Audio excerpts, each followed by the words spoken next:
সারাদিনই বাসায় বসে আছি, একদমই হাতে কোনো কাজ নেই। যেহেতু কোনো কাজ নেই, ভাবলাম যে বারবার আপনাদেরকে বিরক্ত করি। তো এই যে নির্বাচন হয়ে গেল, তার আগে গণ অভ্যুত্থান হয়ে গেল, তার আগে যে আন্দোলন সংগ্রাম, ঢাকায় থাকার কারণে এবং নানা রকমের মানসিকতার কারণে এই সংগ্রামগুলো আমি একদম চাক্ষুষ দেখেছি, একদম সামনে থেকে, কাছ থেকে দেখেছি। তো ভাবলাম যে আপনাদের সাথে একদিনের একটা সংগ্রামের আহ, গল্প শেয়ার করা যাক। সেটা ছিল 3 জানুয়ারি, 2015 সাল। মানে 14 সালে নির্বাচন হয়ে গেল 5 জানুয়ারি। সেটাতে তো 151, মানে সংখ্যাগরিষ্ঠতা, কোনো বিনা প্রতিদ্বন্দ্বিতাই আওয়ামী লীগ জয়যুক্ত হয়ে গেল। তো বিএনপি আন্দোলন সংগ্রাম শুরু করলো প্রথম দিন থেকেই। আপনাদের নিশ্চয়ই মনে আছে বেগম খালেদা জিয়ার নেতৃত্বে সেই আন্দোলন সংগ্রাম হচ্ছে। সেই আন্দোলন সংগ্রামের, ঢাকায় যে আন্দোলন সংগ্রামগুলো হয়েছে তার সাথে একদম ওতপ্রোতভাবে জড়িয়েছিলাম। মানে জড়িয়েছিলাম এইভাবে, আমার ছোট ভাই রাসেল, আপনারা সবাই চিনবেন, ডিএইচ রাসেল নামে পরিচিত, ঢাকা কলেজের ছাত্রদলের ভারপ্রাপ্ত সভাপতি শেষ পর্যন্ত হতে পেরেছিলেন। তো ওই সেই সময়ে ও রেগুলার আন্দোলন সংগ্রাম করত। যেমন 14 নির্বাচন হয়ে যাওয়ার পর ঢাকা বিশ্ববিদ্যালয়ে যে মিছিলটা হয়েছে, সেই সময় আকরাম ভাইয়ের সাথে থাকতো রাসেল। আমার মনে আছে সকালবেলা আকরাম ভাই ওকে ফোন করলো। তখন শীতের সময়, শীত কুয়াশা পড়ছে। তো ও চারিদিকে আওয়ামী লীগের, আগের দিন নির্বাচন হয়ে গেছে, পরের দিনই সকালবেলা মিছিল, কিভাবে সম্ভব? চারিদিকে ওরা একজন করে, রাসেলের সাথে আরও অনেকগুলো ছোট ভাই থাকতো, রাসেল, ওরা একসাথে আন্দোলন সংগ্রাম করতো। যেমন ছোট রাসেল, তারপরে সজলরা ছিল সবাই, মতিউর, আরিফ, ওরা। তো ঢাকা বিশ্ববিদ্যালয়ে ওরা কিভাবে যাবে আমি দেখতাম। আমরা তখন থাকতাম জিগাতলাতে। সেখানে একটা সুনামি হোটেল নামে একটা হোটেল ছিল, সেই হোটেলের ছাদে চিলেকোঠাতে আমরা থাকতাম, অনেকেই থাকতাম। মতিউর থাকতো, আমি থাকতাম, রাসেল, আরও অনেকেই আমার আত্মীয় স্বজন। তো ওরা একজন করে সে কিভাবে টিএসসিতে গেল, কিভাবে মিছিল করলো, কিভাবে চারদিক থেকে ছাত্রলীগ, আওয়ামী লীগ, ছাত্রলীগ বিশেষ করে, এবং পুলিশ ওদেরকে কিভাবে ছত্রভঙ্গ করে দিল, এই স্মৃতিগুলো আসলে এরকম করেই আন্দোলন সংগ্রামগুলো চলে এসেছে, আমি দেখেছি। আমি তখন সবে পড়াশোনা শেষ করে মোহনাতে ঢুকেছিলাম। 4.5 মাস কাজ করতে পেরেছি। তার মাঝেই তারা জেনে গেল আমাদের আসলে আমার চিন্তা চেতনা, আর কাজ করতে পারলাম না। আমাকে বাইরে বের হওয়ার আর সুযোগ দিল না, ডেস্কে বসিয়ে দিল। তো আমি রেজিগনেশন দিয়ে চলে আসলাম। ঠিক তার পরপরেই যেটা আমি বলতে চাচ্ছিলাম, যে দিনের গল্পটা, সেটা হলো গল্প আসলে এখন গল্পের মতো মনে হয়। সেদিন আসলে ছিল 3 জানুয়ারি 2015 সালে 3 জানুয়ারি। আপনাদের নিশ্চয়ই মনে আছে যে পরের বছর, মানে নির্বাচনের পরের বছর, গণতন্ত্রের হত্যা দিবস ঘোষণা করলেন দেশনেত্রী। তারপরে 3 জানুয়ারি থেকেই দেশনেত্রীর বাড়িতে পুলিশ অবরোধ আমরা শুনছি, খবর আসছে বিভিন্নভাবে। তখন শিমুল বিশ্বাস দেশনেত্রীর সাথে থাকেন। তো নানাভাবে আমরা খবর পাচ্ছি যে তাকে পল্টনে আসতে দেবে না, ওই গণতন্ত্রের হত্যা দিবস পালন করতে দেবে না, সমাবেশ করতে দেবে না। তো ৩ জানুয়ারির চলে গেল, রাত চলে গেল। আমরা উৎকণ্ঠার মধ্যেই কাটালাম। ৪ জানুয়ারি সকালবেলা রাতটা কিভাবে গেল সেটাও বলা উচিত। আমরা সংবাদ পেলাম যে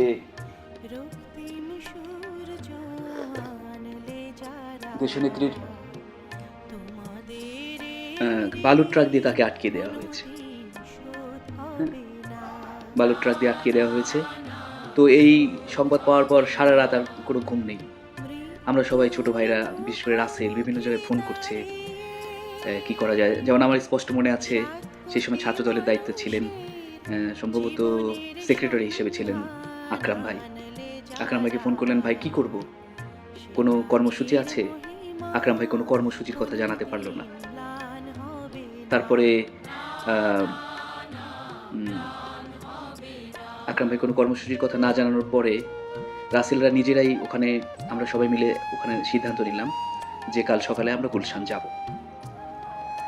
কাল সকালে আমরা গুলশান যাব, কোনো প্রোগ্রাম না থাকলেও আমরাই যাব। তো যেমন যেমন চিন্তা তেমন কাজ। সকালবেলা শীত পড়ছে সেই সময়, আমার মনে আছে। সকালবেলা আমরা সবাই গোসল করে, বুঝেন তো তখন পুলিশের কি অবস্থা, প্রশাসন এবং আমাদের কি অবস্থা। আমার ওই যে মোহনাতে কাজ করতাম, আমার মানি ব্যাগে মোহনা টেলিভিশনের ওই আইডি কার্ডটা ছিল, থেকেই গিয়েছিল। তো ওখানে গিয়ে 2-এ নামার পর, 2-এ নেমেই আমরা দেখলাম যে পুরা মানে বিশেষ করে যুবলীগের দখলে 2, প্রচুর যুবলীগের মানুষজন একদম চেয়ার পেতে পেতে বসে আছে। তো আমরা বাস থেকে নেমে এক এক করে হেঁটে যুবলীগ ব্যারিকেডটা পার হলাম। এখন যুবলীগের ব্যারিকেড পার হয়ে ওই যে 90 নাম্বার রোডের যে গলির যে মোড়টা থেকে ম্যাডামের মানে গুলশান পার্টি অফিসের দিকে যে মোড়টা নিয়েছে হাতের বামে, ওই মোড়ের ওখানে পুলিশি ব্যারিকেড। আচ্ছা, তো আমি রাসেলদেরকে বললাম যে তাহলে আমার যেহেতু সাংবাদিকতার কার্ড আছে, আমি ভেতরে গিয়ে দেখে আসি। তো আমি পুলিশকে সাংবাদিকতার কার্ড দেখিয়ে আর সাথে আমার সহযোগী মতিউর আর রাসেলকে নিয়ে ভেতরে ঢুকলাম। তারপরে ঢুকে একদম ম্যাডামের পার্টি অফিসের একদম সামনে গেলাম। দেখলাম যে বালুর ট্রাক, 2 সাইডে বালুর ট্রাক দিয়ে আটকে রাখা হয়েছে। 3 স্তরের পুলিশি ব্যারিকেড। ওইটুকু আসতেই আমরা দেখলাম র্যাব, পুলিশ, নানা রকমের বিজিবি ব্যারিকেড দিয়ে রেখেছে। আচ্ছা, তো আমরা অনেকক্ষণ ধরে ওই গুলশান পার্টি অফিসের যে গেটের এই পাশে যেখানে সাংবাদিকরা ক্যামেরা নিয়ে আছে ওখানে বসে থাকলাম। আমার মনে আছে রাসেল আর মতিউর চুপচাপ বসে থাকলো, যেহেতু তো সাংবাদিক না, কিন্তু ভুয়া সাংবাদিক বানিয়ে নিয়ে গিয়েছি আমি। তো ওখানে গিয়ে মোহনারও ক্যামেরা চোখে পড়লো। তো ওদের সাথে আমি কথাবার্তা বললাম, আমার স্পষ্ট মনে আছে। তারপরে রাসেলের সাথে কথা বলছি, আবার সাংবাদিকদের সাথে কথা বলছি, আবার এসে রাসেলদের কাছে বসছি। তখন সিদ্ধান্ত হলো, রাসেল এবং মতিউর সিদ্ধান্ত নিল যে আসার সময় যে আমরা ওখানে কিছু মহিলা দেখে এসেছি যারা উৎকণ্ঠিত অবস্থায় দাঁড়িয়ে আছে, সম্ভবত ম্যাডামকে এভাবে আটকানোর কারণে তারাও বাসায় থাকতে পারে নাই কিছু মহিলা। তো আমরা গিয়ে আরও কিছু ছোট ভাইরা আসছে, কেউ পথে আছে। রাসেল আর মতিউর বললো যে আমরা গিয়ে ওখান থেকে আমরা মিছিল করব। আমি বললাম যে এর মধ্যে এরকম প্রশাসনিক অবস্থার মধ্যে মিছিল, আরও এত কম সংখ্যক মানুষ। রাসেল আর মতিউর বাধা মানল না, ওখান থেকে উঠে বের হয়ে চলে গেল। গিয়ে আমি ওদেরকে তখন বলে দিলাম, যখন বাধা মানল না তখন বলে দিলাম যে আচ্ছা ঠিক আছে, তোরা যে ওইদিকে অর্গানাইজ করতে থাক, আর যখন মিছিলটা শুরু করিস তখন আমাকে তার আগে একটা ফোন দিয়ে আমাকে জানিয়ে দিস। যেমন প্ল্যান তেমন কাজ। ওরা ওই মহিলাদের সাথে গিয়ে কথা বলেছে। আরও রাসেল এসেছে, একটা স্ট্যাটাস দিয়েছে ফেসবুকে, ওইটা দেখে জগন্নাথ বিশ্ববিদ্যালয়ের আমাদের এক বড় ভাই দেখলাম চলে এসেছে। মানে বসে থাকা অবস্থায় ফোন দিল যে রাসেল কোথায় আসবো, তোমরা কোথায়, তো চলে এসেছে। তারপরে রাসেল ওখানে বসে শিমুল বিশ্বাসকে মেসেজ করলেন যে আমরা এখানে, আমরা কি করব। তো শিমুল বিশ্বাস আবার মেসেজের অ্যান্সারে বললো যে ভেতরে এসে তো আর কিছু তোমাদেরকে ঢুকতেও দেবে না, আসতেও দেবে না, দেখো বাইরে থেকেই কি করতে পারো, তোমরা কিছু একটা করার চেষ্টা করো, কিছু তো করতে হবে। তো এই মেসেজ পাওয়ার পর রাসেলরা আর বাধা মানে না। ওখানে যে কয়টা মহিলা ছিল, তার আগেও আমাকে ফোন করলো যে আমরা এখন মিছিল শুরু করব। আমি সবগুলো টিভি টেলিভিশন মিডিয়াকে বললাম এবং তারা পুরা লাইভ।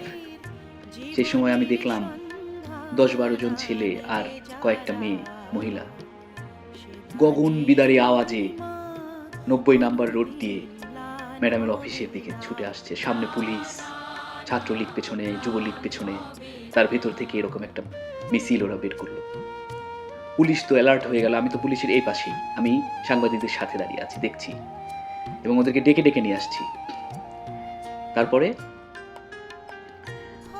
এক পর্যায়ে ওদের মিছিলটা এসে পুলিশ যে ব্যারিকেড দিয়ে রাখছে, মানে দিয়ে লোহার ব্যারিকেড দিয়ে, ওর সামনে এসে ওরা উপস্থিত হলো।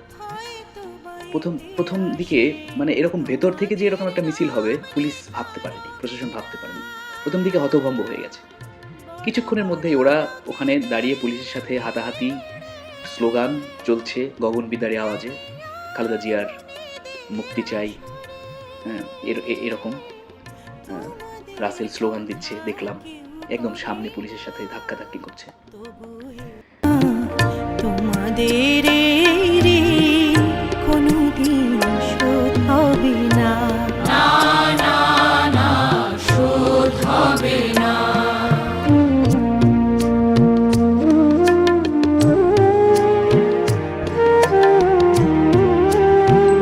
তো এক পর্যায়ে কিছুক্ষণের মধ্যেই পুলিশের অর্ডার চলে আসলো। সম্ভবত পুলিশ অ্যাকশনে চলে গেল। সাথে সাথে দেখলাম যে চারদিক থেকে ওদের ঘিরে ধরেছে। আমি তখন অসহায় হয়ে গেছি। আমি শুধু ক্যামেরাম্যানকে, আমাদের মোহনার যে ক্যামেরা ছিল, তার এখন নাম মনে নাই, ক্যামেরাম্যানকে বলছি যে ওদেরকে মানে যুবলীগের ছেলেপেলে দাবড়াচ্ছে। আমি দেখছি মতিউর দৌড়ায় গিয়ে একটা প্রাচীর, কোনো একটা বাড়ির প্রাচীর পার হয়ে চলে গেল, মতিউর ওই পাশে চলে গেল। তখন মনে করলাম বাঁচলাম। আবার এইদিকে আমাদের আরও 2টা ছোট ভাই দেখলাম যে দৌড়িয়ে গিয়ে ওই যে ইয়ের দিকে চলে গেল, লেকের দিকে চলে গেল। তারপরে রাসেল যে কোথায় গেল আর বুঝতে পারলাম না। রাসেলকে যে কোথায় নিয়ে গেল আমি মানে জানি না যে রাসেল আসলে কোথায় গেল। তো এইভাবে ওই দিনের ওদের ওই মিছিল এবং পুলিশের সাথে হাতাহাতি এবং সর্বশেষ রাজপথে শুয়ে পড়া, তারপর পুলিশের লাঠিচার্জ, কিছু ছোট ভাইকে দেখলাম পুলিশ গ্রেপ্তার করে আবার পরে জিপে তুলছে। আমি ওদেরকে জিজ্ঞেস করছি যে রাসেল নামের কোথাও কাউকে ধরে নিয়ে গেছেন, কোথাও কিংবা কেউ ধরেছে কিনা। তো বলতেছে না, এই যে যাদেরকে ধরা হয়েছে তাদেরকে এখানে নিয়ে আসা হয়েছে। এরকম করে আসলে সেদিন আমি পরে রাসেলের ফোন করে ফোন বন্ধ। পরে চলে আসার পরে আমি দিগ্ভ্রান্তের মতো চলে আসার পরে সন্ধ্যার, এটা সকালের ঘটনা, সকাল 10টা-9টার দিকে ঘটনা, সন্ধ্যার দিকে রাসেল বাসায় আসলো। তো এরকম মানে এই যে অনেকে বলে না যে বালুর ট্রাক সরাতে পারেনি, এরা তো আসলে শুধু মুখের কথা বলে। সেই সময়ের পরিবেশ পরিস্থিতি যদি এরা জানতো, এরা তো আর রাজপথে ছিল না, সংগ্রাম করেনি তো। ওই সমন্বয়ক বলেন আর মানে যারাই বলেন, তারা তো পুলিশের টার্গেটে ছিল না। তারা তো বিজয়ের আগ মুহূর্তে এসে জয়েন করেছে এবং প্রতিটা বিজয়ে এরকম সবাই করে। তো যারা এই যে দীর্ঘ আন্দোলন সংগ্রাম এভাবে চালিয়ে এসেছে, সংগ্রাম হয়েছে এরকম সংগ্রামী ছেলেগুলা। আমি আজকে এই গল্পটা কেন করলাম এই কারণে, আজকে বিএনপি সরকার ক্ষমতায় এসেছে, কিন্তু আমি দেখতে পাচ্ছি যে এই সংগ্রামী ছেলেগুলা, ধরেন এই মানে আমাদের ব্যাচ থেকে শুরু, সেই বিশ্ববিদ্যালয়ে ভর্তি হওয়ার পর থেকে ওই ছেলেগুলোকে যে আন্দোলন সংগ্রাম করতে দেখেছি, তার মানে হলো সেই 2001 কিংবা তারও আগের থেকে 2001-এর ব্যাচ এসএসসি, যাদের 2, 3, 4, 5, 6 এই যে দীর্ঘ মানে এই 2026 পর্যন্ত যে ছেলেগুলা মানে নিজের ক্যারিয়ার বিসর্জন দিয়ে রাজপথে থেকেছে, এই ছেলেগুলো কিন্তু মানে এই বিপ্লবী, এরাই তো প্রকৃত বিপ্লবী। এই বিপ্লবীগুলোর কিন্তু নাম কোথাও আসেনি। আমি যেদিকে তাকাই দেখি যে 2 দিন আগে যে ছেলেগুলো পড়াশোনা শেষ করে বের হয়েছে ওই সেই 2001-এর আমাদের ওই সেই ছেলেগুলা সেই এদের মতোই রয়ে গেছে। এদের ভাগ্যেরও কোনো পরিবর্তন হয়নি। সবাই তো আর পোস্ট পজিশন পায়নি। তো অল্প সংখ্যক মানুষ পায়। আবার দেখা যায় যে এর মধ্যে আন্দোলন সংগ্রাম না করেও পোস্ট পেয়ে যায়।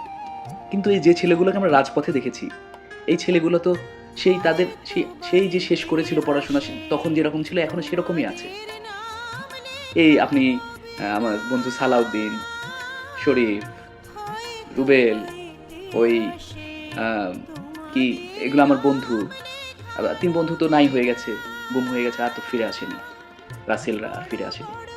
তারপরে মিঠু, তারপরে ছোট ভাইরা যেমন আমাদের ছোট ভাই রাসেলরা, তাজ, ইমেল, আ তারপরে ঢাকা কলেজে আরো রাসেলের আরো ছোট ভাইরা ছিল। এরকম এই ছেলেগুলোর কিন্তু কোনো খোঁজ নেই। কেউ খোঁজ রাখেনি।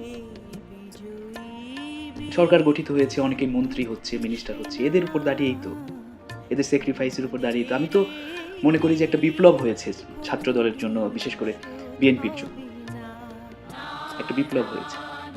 সেই বিপ্লবী যারা শুরু করেছিল এবং দীর্ঘ পথ অতিক্রম করে এখানে নিয়ে এসেছে, এই ছেলেগুলোকে কি ব্যবহার করতে হবে না? জনাব তারেক রহমান যদি এই ছেলেগুলোকে যদি দেশ গড়ার কাজে না লাগাতে পারে, আমি মনে করি যে তিনি সফলতা মানে পাবে কিনা আমার সন্দেহ আছে। কারণ যে ছেলেগুলো বিশ্ববিদ্যালয়ে পড়া ছেলেগুলো এরকম জীবন বাজি রেখে এরকম দিনের পর দিন সংগ্রাম করে এসেছে, তাদের সামনে লোভ ছিল, তাদের সামনে বয়স কম, ইচ্ছা ছিল, আনন্দ উল্লাস ছিল, সবকিছু বিসর্জন দিয়েছে। বিশ্ববিদ্যালয়ে যেতে পারতো না, একদিন গেলে হাত ভেঙে দিত, পা ভেঙে দিত, আমি দেখেছি। এই ছেলেগুলোকে যদি খুঁজে বের করে এই দেশ গড়ার কাজে, যেমন এই যে ফ্যামিলি কার্ড দেয়া হচ্ছে, কৃষক কার্ড দেওয়া হবে, এইগুলোর সুষ্ঠুভাবে বন্টন এবং আরও দেশ গড়ার যে সকল সরকারি উদ্যোগগুলো আসবে, সেই উদ্যোগের সাথে যদি এদেরকে সম্পৃক্ত করা না যায়, এদেরকে পিক করা না যায়, তাহলে কিন্তু সফলতা ধরে রাখা সম্ভব হবে না। কারণ এই সফলতা এনে দিয়েছেই তারা। আমি এই জন্যই প্রথম দিকে নেতা আসার পর প্রথম দিকে আমি বলেছিলাম যে ঢাকার রাজপথে দৌড়ানোর যে অভিজ্ঞতা, হাতের মুঠোয় জীবন নিয়ে, প্রাণ নিয়ে, ওই জজ কোর্টের গলিতে হিমেলরা, এই গ্রিন রোড নিউ মার্কেটের গলিতে এদিকে রাসেলরা যেভাবে হাতের মুঠোয় প্রাণ নিয়ে মশাল মিছিল করেছে, দেশের জন্য জীবন বাজি ধরে প্রমাণ করেছে যে ওরা প্রকৃত দেশপ্রেমিক। সুতরাং এই দেশটাকে গড়ে তুলতে অবশ্যই ওদের প্রয়োজন, বিশেষ করে দল পরিচালনার ক্ষেত্রে ওদেরকে খুঁজে বের করে এনে দায়িত্ব দিতে হবে। তা না পারলে সব পরিকল্পনা, সব ত্যাগ, সব প্রতিশ্রুতি রক্ষা করা কঠিন হয়ে যাবে।